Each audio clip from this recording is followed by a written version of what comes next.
Hello everybody, how are you? My name is Emma, welcome back to my ASMR channel. Today I am going to be continuing reading from Christina's Kite and Other Stories, and today's story is called He Couldn't Be Trusted. Rillaby, called Dame Get-Along, will you call at the butcher's for me on your way down to the village and tell him I've got my 2 brothers coming to supper tonight, and will he please send up extra meat? Oh, yes, Dame Get-Along, with pleasure, said Rillaby, and he skipped along with his basket. But of course he didn't remember. Rillaby couldn't be trusted with any message or job. He either forgot, or he couldn't be bothered, or he did it so badly that, he might just as well have not done it at all. There was the time when a pipe burst in Mr. Doodle's bathroom, and he leaned out of the window and yelled to Rillaby, "Rillaby, get the plumber, quick! My pipe's burst, and I've got my thumb over the hole. Fetch him, will you?" Of course, cried Rillaby, but he met Winky, who had a new bicycle, and said he would let him have a ride on it. He didn't get to the plumber's until hours later, and by that time the man had gone out, so poor Mr. Doodle had to stand all morning in his cold bathroom with his thumb over the hole in the pipe. "You just can't trust Rillaby," he grumbled. "He always says that he'll do this, that, and the other, but he doesn't. He's not to be trusted."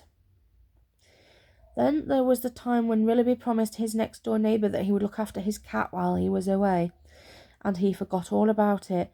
So when his friend came back, the poor cat was as thin as a rake. "Well, I thought at least you could be trusted to feed my cat," said his friend Pippi, almost in tears. Poor Whiskers. "I'd never have gone away and left him if I thought you wouldn't feed him." "So sorry," said Rillaby, and he really did feel very sorry about it. But all the same, when Dame Ricky asked him to feed her hens and give them water while she was in bed with a bad leg, he forgot after the first day, and the hens became very thin and didn't lay any more eggs. "That fellow simply can't be trusted," said Dame Ricky. "He's always so ready to promise anything, and then he doesn't do it. I'd rather be like old Mr. Mean, not promise anything. At least you know where you are with him." At last everyone got so annoyed with Rillaby that they decided to do something about it. Why should they put up with him when he behaved like that? He deserved a jolly good lesson. "And we'll give it to him," said Dame Ricky, who felt very angry about her hens. "Now, let's all think hard and see what we can do to show Rillaby what he's really like." "I've got an idea," said Pippi, Rillaby's neighbour. "It's his birthday soon, isn't it?"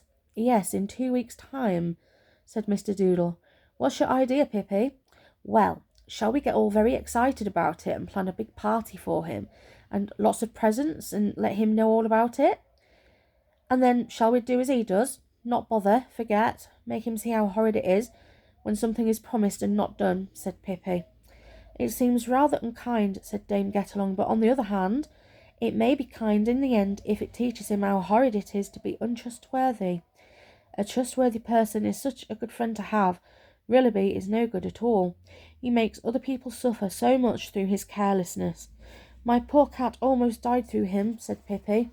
"I think it's time Rillaby had a taste of his own medicine." Well, that was all settled then. Rillaby was to see what it felt like when people planned things and promised them, then didn't remember or didn't bother. Rillaby was very pleased indeed when everyone began to talk about his birthday. It sounded to him as if he was going to have a very good time. "I'll make you a fine cake, Rillaby," said Dame Get-Along. "Let me see now. Have I got any sugar roses?" "Yes, I have." "And plenty of candles to put on it too?" "Yes. I'll see if I can make a really grand cake."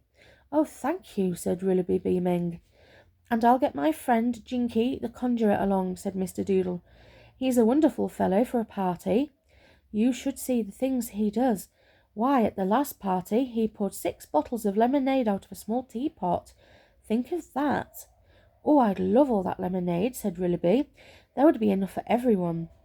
"I'll try and make you a musical box," said Pippi, who was very clever at that kind of thing. "One that will play all sorts of dance tunes for you." "Oh, thank you," said Rillaby. "We could dance at my party then. That would be lovely." "I'll bake you some biscuits and buns, make some of my special ice cream," said Dame Ricky. Rillaby beamed. What a lovely time he was going to have. Other people promised all kinds of things too. I will send you along a new suit to wear at the party, said Mrs. Thimble. I've a bit of red and gold stuff that would suit you very well, Willoughby. A party suit, cried Willoughby, looking down at his rather dirty old suit. Just what I want.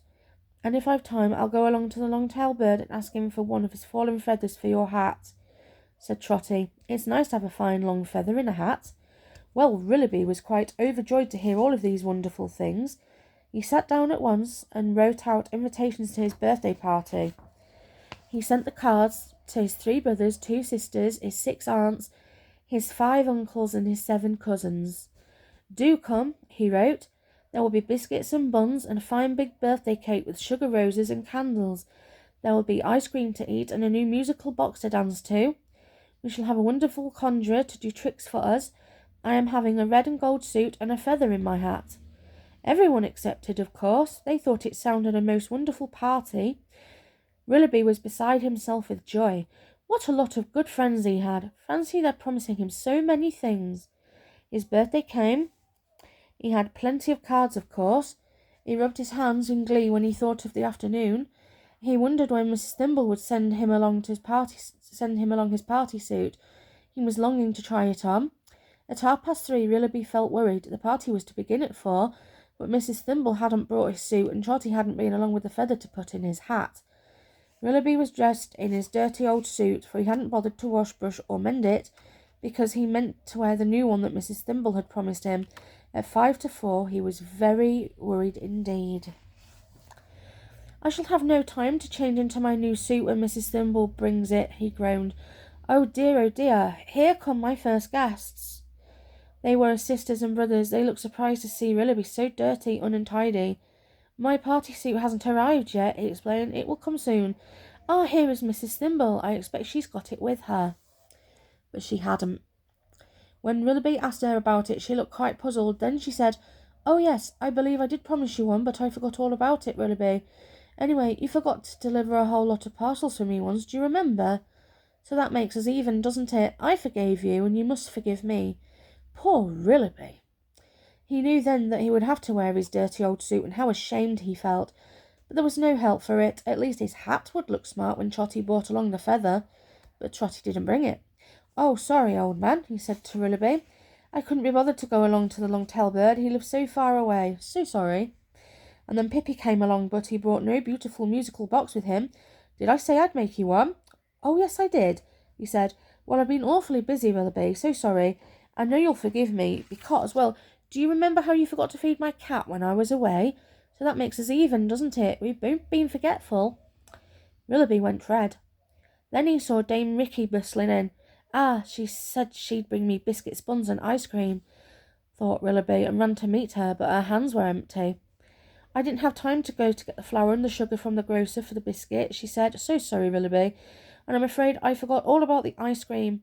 Still, you're so forgetful yourself, you'll understand that. You remember, don't you, how you forgot to feed my hens for me? Well, I'm as sorry about forgetting the ice cream as you were about my hens. Then Mr. Doodle came, and he hadn't brought his friend Jinky the conjurer. It was rather a bother to find his address, he told Willoughby. I do hope he won't mind my not bringing him. I expect you remember that it was too much trouble for you to fetch the plumber for me once, so you'll forgive me for not bringing Mr. Jinky. And then Dame Get-Along arrived without any birthday cake. Willoughby almost burst into tears. I'm so sorry, Willoughby, said Dame Get-Along. Did I really say I'd make you a cake? I'm getting forgetful in my old age. But there, you're so forgetful yourself that you won't mind, I'm sure. But Willoughby did mind. He minded dreadfully. It was his birthday, and this was his party, and here he was in a dirty old suit with no feather in his hat, no buns, biscuits, or cake, or ice cream to eat, no conjurer, or musical box, nothing at all, and his brothers and sisters, aunts, uncles, and cousins to feed and entertain. His oldest aunt, Aunt Jerusha, was very angry indeed. A party without anything to eat, and you in a dirty torn suit, Willoughby. You should be ashamed of yourself. I'm going home. Well, everyone went home, of course, and Willoughby was left alone. He sat in a corner and cried. He sobbed very bitterly indeed. I see what they did, he wept. They did it to punish me. I forget things so often I don't bother myself about other people as I should. I'm careless and thoughtless, and now they've shown me what it feels like when people behave as I do. Tears ran down his cheeks and dripped onto his shoes. I thought they liked me, and they don't. They're all laughing at me, and they're glad they've made me so miserable on my birthday. Oh no, we aren't, said a voice, and Pippi put his head in at the window. We're sorry for you, but we knew we'd have to teach you a lesson. Have you learnt it, Willoughby? Of course, I'll never forget today, sobbed Willoughby. Well, come along into my house then, said Pippi, smiling. We've got a small birthday cake for you and some buns and a little ice cream and a few tiny presents. You'll find in my house all the people who taught you this horrid lesson. So if you'd like to come along and tell them what you've just told me, we'll have a little birthday party after all. Willoughby dried his eyes. He cheered up. He went with Pippi to his house and saw Dame Get-Along there and all the rest. And because he was a sensible fellow after all, he told them that he had learnt his lesson and was glad of it. Then they all sat down and had a nice little party indeed. Willoughby turned over a new leaf after that, as you can guess, but his Aunt Jerusha never spoke to him again. So, that's the end of that story. I hope you enjoyed it. Please like, comment, share and subscribe to my channel, and hope to see you on the next video when I will be reading The Little Carol Singer for you. Thanks for watching. Bye bye.